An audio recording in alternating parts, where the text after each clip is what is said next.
Hey everyone, Ashley here. Welcome to Ashley Talks Movies, and welcome to my review of Glass Onion, a Knives Out mystery. Directed by Rian Johnson, the film is a sequel to 2019's Knives Out. In this installment, famed detective Benoit Blanc's latest case takes him to Greece, where he is on the guest list for a murder mystery party thrown by billionaire Miles Braun on his private island. Now, before I get into the review, a few things. If you like this video, please subscribe to the channel by clicking on the subscribe button. I'd really appreciate it.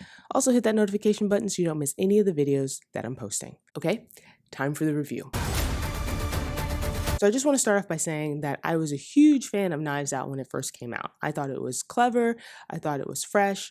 I thought it was a really interesting take on the traditional sort of whodunit detective stories. So that's why I'm so happy to say that Glass Onion does not disappoint. It follows a similar structure as the first film, but still manages to stand on its own.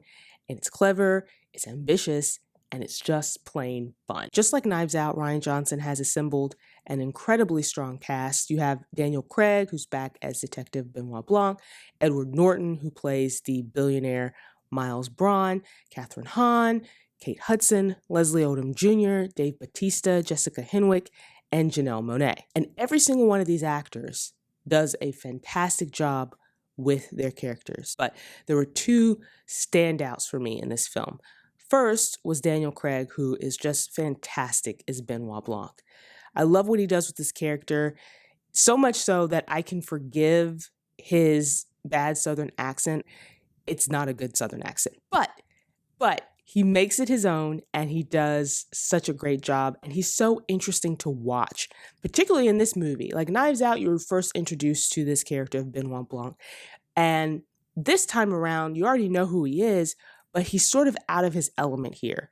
And I like how Daniel Craig plays that side of the character. And then there's Janelle Monae, who gives a fantastic performance. Her character is so interesting and so mysterious, and she does such a great job with the material. Not to do spoilers, but there's some aspect of her character that is so different than the other characters, and she plays it so subtly, but again, just so brilliantly. And there's so many layers to this story, and the film does such a great job with that. It does such a great job of setting things up, putting things in place, pieces into place, and then later revealing the details of those pieces and having those pieces come together. It's just a very complex puzzle, as most mysteries are, but Glass Onion does such a brilliant job of setting all those things up and then having that payoff later where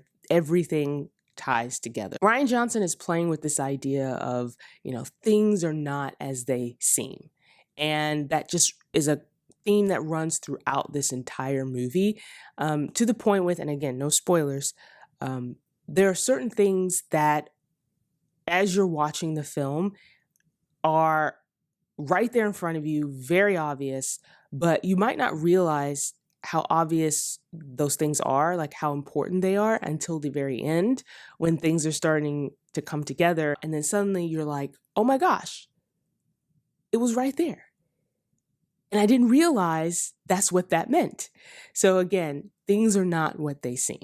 I also really love how this film handled its large cast of characters. And, this is something that Rian Johnson did really well in the first Knives Out movie. You had a huge cast, right? And all these different characters. And you were still able to get to understand those characters and know them. And they were all different, right? He does the same thing here with Glass Onion. And, sometimes it's really hard in a movie that has a big ensemble cast, making sure that each of the characters is, developed enough that the audience will at least care about them, or at least get to know certain elements or aspects about them. And again, he does a great job with this in Glass Onion.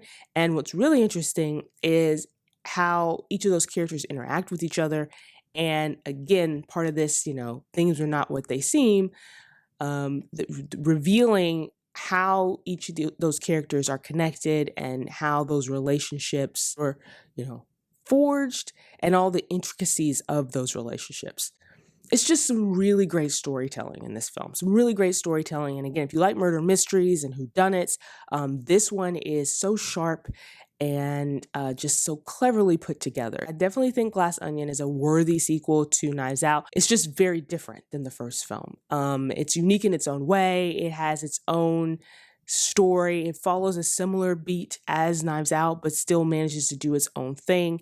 And it has a great cast, some really interesting characters. It's a fun mystery to unravel, and it's just a blast. So that is my review of Glass Onion. If you've had a chance to watch the film and you want to share your thoughts, you can do so in the comment section below. While you're here, like this video, hit the thumbs up button, and don't forget to subscribe to see more videos like this.